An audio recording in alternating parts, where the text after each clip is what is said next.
Fique por dentro. Entrevista.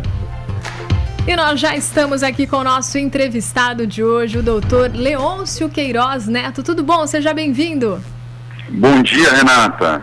Ótimo dia, obrigada, viu, pela sua companhia. O doutor Leôncio, ele é oftalmologista e vai conversar conosco nessa quinta-feira a respeito do Dia Mundial da Visão. Bom, esse dia foi instituído, a gente falava aqui para os nossos ouvintes, usamos como tema, né, esse assunto também para o programa, e é toda segunda quinta-feira de outubro, é isso?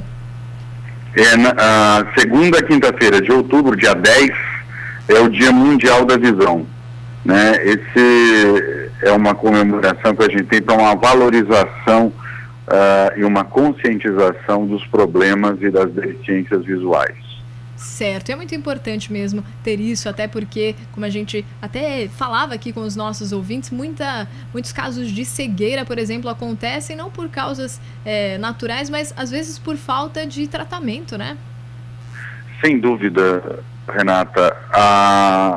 Hoje, um dos grandes problemas, segundo a Organização Mundial de Saúde, é a conscientização, a falta de usar óculos, né? Nós sabemos que um número muito grande da população brasileira e mundial não utiliza o óculos, não busca o oftalmologista.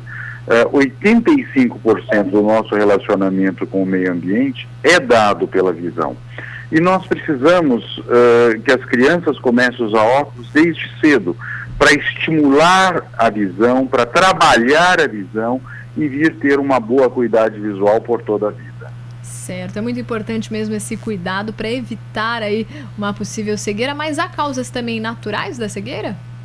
Sim, existem causas congênitas, uma série de anomalias que podem ter, mas sem dúvida hoje, com um pré-natal bem assistido, com o teste do olhinho que a criança faz logo ao nascer, nós estamos diminuindo e melhorando a saúde ocular.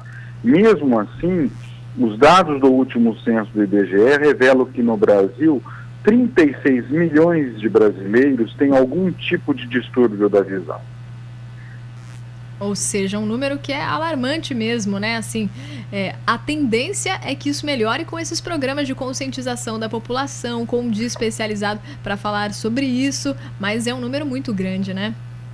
Sem dúvida, Renata, é o que nós esperamos quando temos essas datas comemorativas, é a conscientização para que toda a população valorize e busque o cuidados e assistência para as ciências da visão.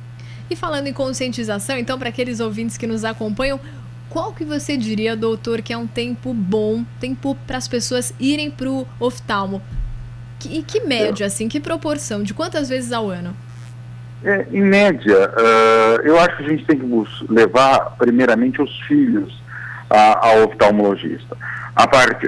Tem o teste do olhinho que é feito logo ao nascer. Se a mãe, depois disso, achar que a criança não está fixando o olhar, que não está buscando as coisas, não está fixando, não está olhando direito, buscar. Do contrário, o primeiro exame oftalmológico deve ser em torno aí dos 3 anos, 4 anos de idade.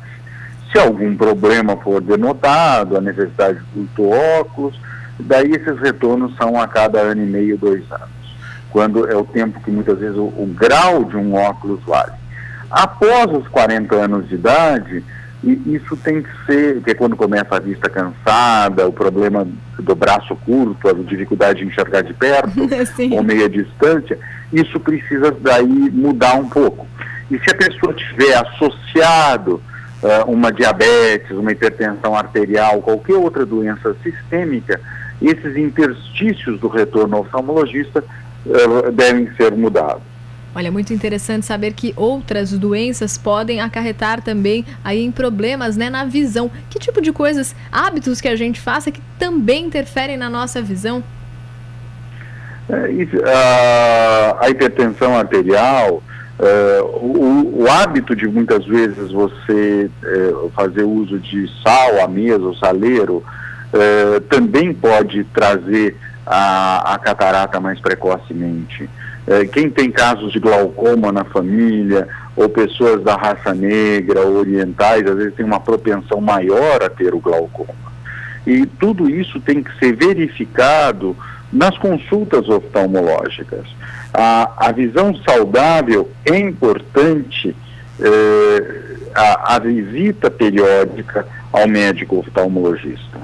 Com certeza. E usar óculos, a gente poderia dizer que, por exemplo, no caso a pessoa tem algum problema na visão, ela usar o óculos, ela pode reverter um pouco esse problema, no caso miopia, astigmatismo, ou não? Ou ela só vai conter que ele não avance?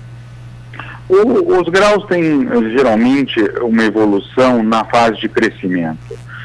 Na idade adulta eles tornam-se mais ou menos estáveis. Tanto que hoje nós temos grandes avanços, tanto na parte da correção óptica, com qualidade de óculos multifocais, lentes asféricas, como também temos as cirurgias para eliminação do uso do óculos. Com toda a tecnologia, também de asfericidade corneana, de correção do astigmatismo, da hipermetropia, da miopia e até mesmo da presbiopia. Olha, muito interessante. Tem gente que tem receio de fazer a cirurgia, né? Mas a cirurgia normalmente é feita a laser e ela é muito segura, né, doutora? Sim, mas quem tem receio da cirurgia, resta-lhe o óculos. A busca é sempre de uma boa acuidade visual. Com certeza. E no caso da cirurgia, por exemplo, a gente pode ter aí uma média de casos com sucesso? A cirurgia refrativa, ela tem sucesso da ordem de 98%. Ou seja... É uma cirurgia que tem, o que é necessário é fazer um exame prévio muito bem feito, com toda a tecnologia, para que você denote como é que é a superfície ocular, a correção das aberrações, o tipo de grau, e se não há nenhuma doença prévia, se esse olho é saudável, pode ter toda a sua visão corrigida. Perfeito. E olha, 98% de casos de sucesso. Isso pode animar aí muita gente que talvez esteja com um problema de visão e às vezes não tenha disciplina até para usar o óculos, né? Porque precisa se adaptar, tem que ser uma extensão do nosso corpo, né? O óculos. Sem dúvida, é um acessório do corpo e da alma. E olha, eu digo isso pra mim mesma, viu, doutor? Porque eu comecei aqui o programa também contando que eu tenho aí dificuldade para enxergar de longe, mas meu óculos fica um pouco mais na estante do que no rosto, que o senhor iria me dar uma bronca hoje aqui. Mas tem que usar mesmo, né? Começando com isso aí para reverter e não agravar o problema. Bom, voltando na questão de agravar o problema, muitas pessoas dizem, por exemplo, que ler no sol, ficar com aquele livro, né, com a folha branca e refletindo o sol pode prejudicar a visão. Então, para terminar a nossa entrevista, eu gostaria que o senhor passasse dicas para que a gente não prejudique a nossa visão e comece a adotar aí hábitos mais saudáveis para que a gente tenha uma visão aí melhor para o nosso futuro. Nós que vivemos num país com alta carga solar, num país tropical, em que a gente tem grande, principalmente agora que estamos na primavera e logo mais ainda já no verão, né?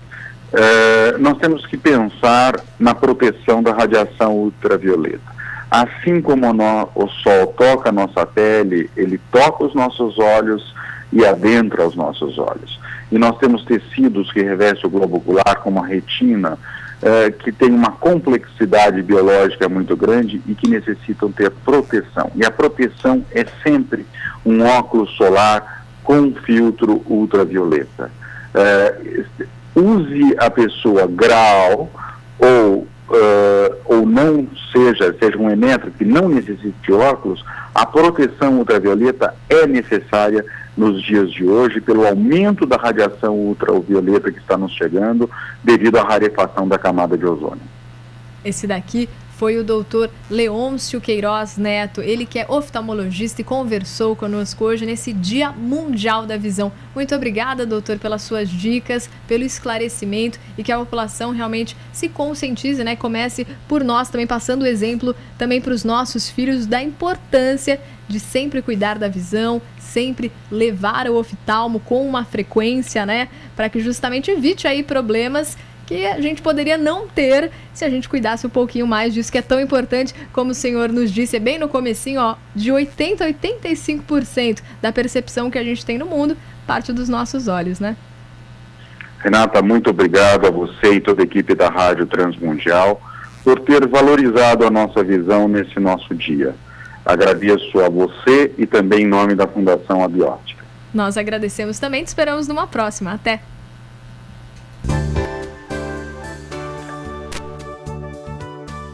Fique por dentro no Bom Dia RTN.